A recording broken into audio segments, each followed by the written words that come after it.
Buenas, ¿qué tal?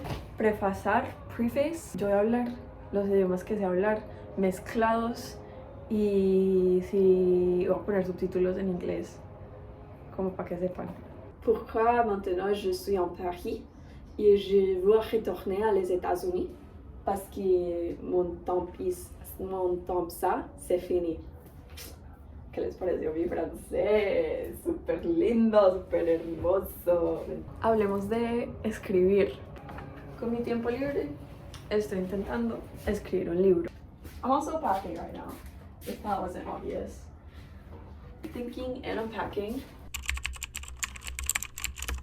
Very aesthetic to be like, oh, you're a writer, like you write. But like the day-to-day life is very like repetitive. Not repetitive, but it's like you live in your mind a lot. Because it's like you're just like creating something that doesn't really exist. And it's really fun to write. And I haven't totally pinned down why. It's just awesome. Escribir y leer siempre va a ser parte de mi personalidad. Como que es un punto súper fuerte en cómo yo me veo interactuando con el mundo. Yo nunca he escrito, nunca he publicado un libro. Esta, la verdad, va a ser el primer libro que quiero publicar. Espero que sea uno de muchos, al no ser de que sea que escribirlo es para mí, que fuera una crisis, otra crisis existencial en sí misma, porque toda mi vida he dicho que me encanta escribir. Entonces no vayamos a ese punto, solo hablemos de el presente, y el presente es que a mí me encanta escribir. He estado escribiendo un libro por más que un año. El primer verano después de mi primer año de universidad, pues yo me dije, Sofía, si tú dices que eres una escritora, escribe un pinche libro, güey, o sea, obvio. Entonces pues a eso me dediqué. Estaba haciendo una pasantía, pero era una pasantía remota, entonces tenía demasiado tiempo libre, literal. Estaba yendo al gimnasio como a las 11 de la mañana, o sea, la hora de los bendecidos para ir al gimnasio. Pero bueno, I digress. Entonces tuve tiempo para escribir. Mi primer borrador del libro terminó siendo como por ahí 50.000 palabras, casi 100 páginas, dependiendo en el tamaño y la letra que lo ponía, terminó siendo por ahí eso. Y entonces el libro está escrito en inglés porque la mayoría de mi educación fue en inglés, entonces como que escribir en inglés es como que lo que me salió al principio más natural. Pero tranqui, que si escribo otro libro, espero que sea en español. Entonces el primer borrador lo escribí como en ese verano.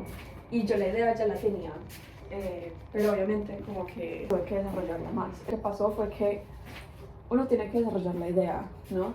Y yo creo que yo soy una persona que cree mucho en hacer esquemas y para tener una idea de pues a dónde va esta historia. La gente que conocí en la universidad me influyó mucho en desarrollar los personajes e desarrollar a ideia. Eu tô lendo muitos livros sobre temas que eu vou tocar na história. Tipo, eu li o livro de Michael Finkel, que se chama The Art Thief. E agora tô lendo The Picture of Dorian Gray, que eu tenho aqui. E também eu vou ler esse outro livro que se chama Perfume, que também tem aqui. Me influyó mucho Donna Tartt y sus libros de The Secret History y The Goldfinch. Como que me gustó mucho la forma que escribía y como que los personajes. Y yo he visto entrevistas de ella hablando de su proceso de escribir, son muy interesantes, de que a ella le gusta hablar de escribir sobre amigos y las experiencias que amigos tienen juntos y bueno, sí. Entonces yo decidí escribir un libro sobre un personaje, la persona principal que se vuelve loco, amigos y estética. Entonces con eso empecé a crear pues las cosas básicas como el plot, el lugar, la escena y los personajes. Y con eso fui creando como la idea. Y también con eso yo antes había pues buscado, pues me había educado yo misma en como el esquema de un libro, como qué puntos deberías, qué beats debería tener tu historia para que sea una historia buena. Y no solo es como principio, mitad y fin, es más como que conociendo el personaje. Voy a poner la montañita aquí. Y es como conoces el personaje, ¿no? Después está como que el punto donde el mundo del personaje se destruye, como que ya no puede volver al mundo donde el personaje está cómodo. Ese punto es otro punto de la historia. Entonces yo fui creando pues esos puntos hasta llegar al final. Y es muy interesante porque cuando uno empieza un libro, a veces uno no sabe cómo va a acabar, pero yo siempre tenía la idea de que quiero que se enloquezca la niña, entonces siempre sabía que quería llegar allá. Entonces a través de como ese esquema que más o menos sigo, fui creando como que los momentos. I'm gonna say this in English now, I guess. You have like beginning, the point of no return, first plot point, and then it's the second plot point, and then it's the climax. Bueno, first plot point es cuando el personaje como que they like face their thing that's like going against it, you know, going against what they want. And it's kind of like the story is guiding the character to like become a different person or to change the way they view the world. And if that ending like is surprising in the sense of like how this character has changed to achieve their goals, I think that's what makes the story good. And then it like reveals shit about the world, you know. Also like you have to take in the characters and making them into actual people, and like them having desires and what is going to prevent that character from getting what that character desires. Bueno, este personaje ahora quiere algo y que está obstruyendo el personaje de llegar hasta ese lugar, y con eso creas como diferentes beats. Yeah. And then the themes that you made throughout the whole story, like they interweave themselves there. The first plot point, does this change the characters, and how do the characters rearrange, and what beliefs are challenged, and so how do they believe and how do they go forward to reach the goal that they want. So it's all about goals, reaching for things and not being able to because you're not equipped to do it yet. Yeah. And then things are going to change, and they're going to meet people that help them achieve this goal and guide them in the right direction, but then they're also going to meet opposing forces that don't allow them to reach this point. And it's like you got to be raising the stakes. After every plot point, it becomes harder and harder, but they keep getting the tools they need to reach the stakes, but it becomes harder and harder until you reach, like, let's say the climax, where it's like, okay, it's now or never, you know, like you gotta get where you want to be, like what you're gonna do about it. And then it's like, oh, okay, so this character has changed, right? This character has changed, they're no longer the same. How does this affect the story as a whole?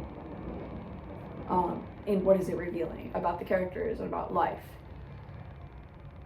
And then it's like going down. Cuando empieza a bajar, es como la idea de que cómo voy a sorprender a los lectores. How is this journey reaching an end? Ese fue el proceso de escribir the first draft.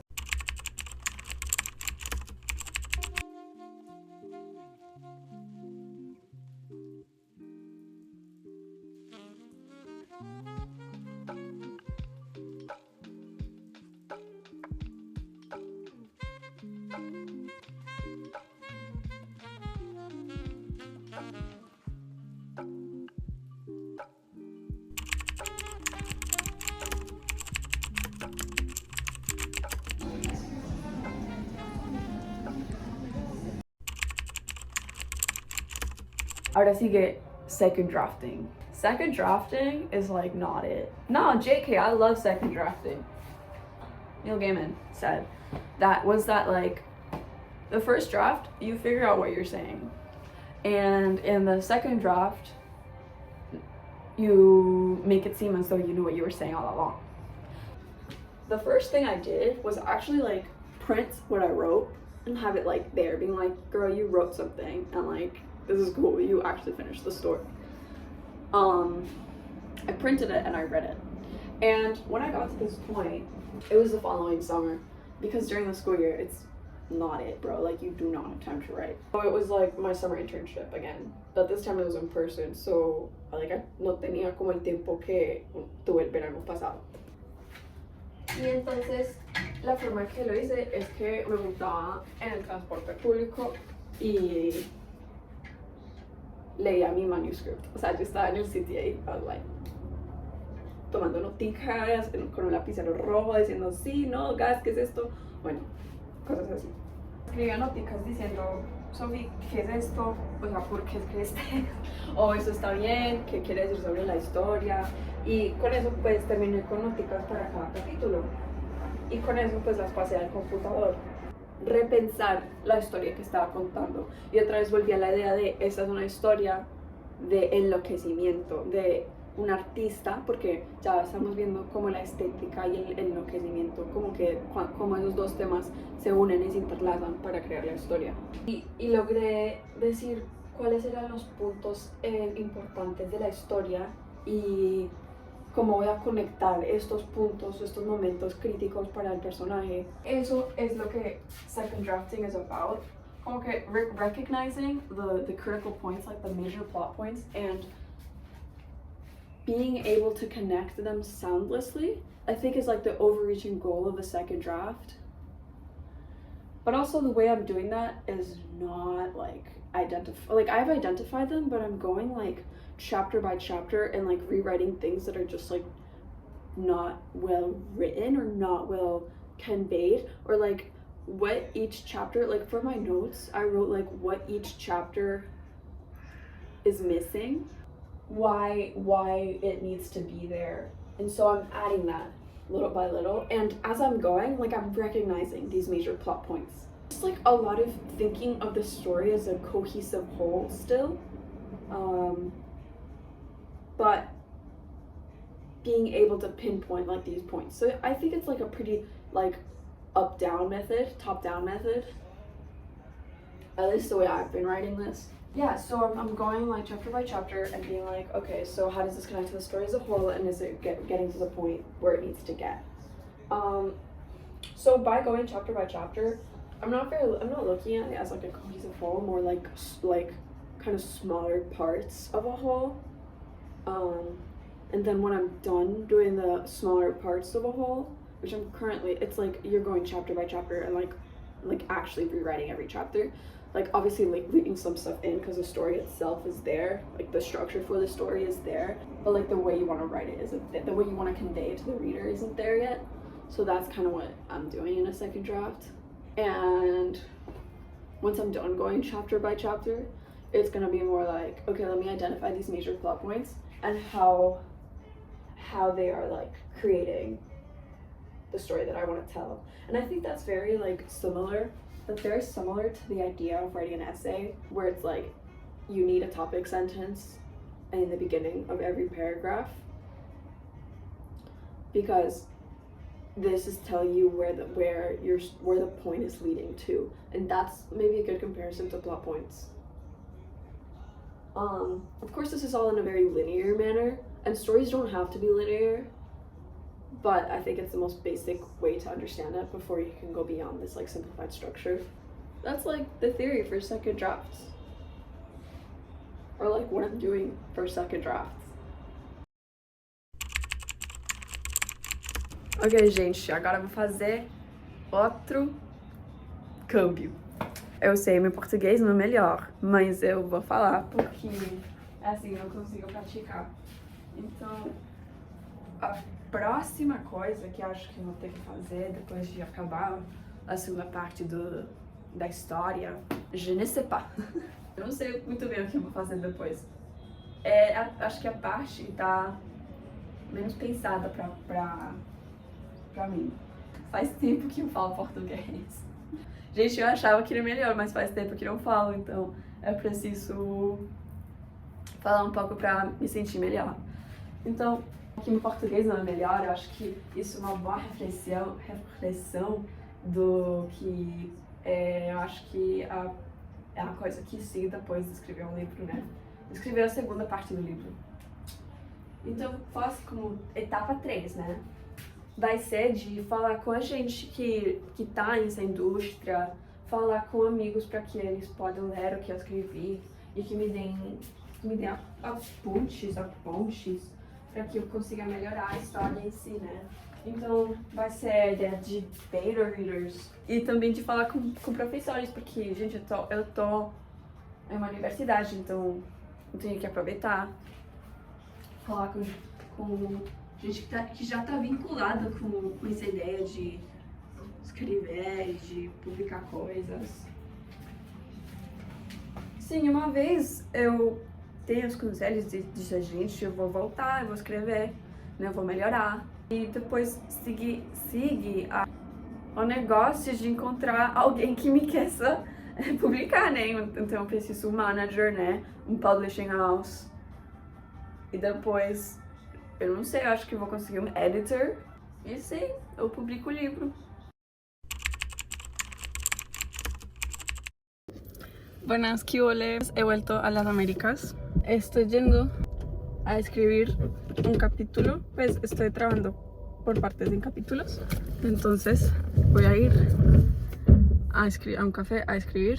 The way that I usually edit a chapter is like I read through the chapter, having in mind the whole trajectory of the story and where the story is going. Within that chapter, I've started, like, in the beginning saying what is the plot of this chapter, like what is the big thing that happens, because every chapter something big needs to happen. And then I look at the subplot, which is like some underlying thing that is happening that obviously contributes to the main story, but you know, there's always a subplot in every chapter, whether it's like an underlying tension that is going on, some other tiny storyline that is in some way going to contribute to the plot as a whole. I always find that there's something else going on in a chapter, so I like to identify what that is. And then the themes that I'm going to be touching upon, sort of any like recurrent motifs, any recurrent themes that I'm going to want to touch on within that chapter. And yeah, that's what I do.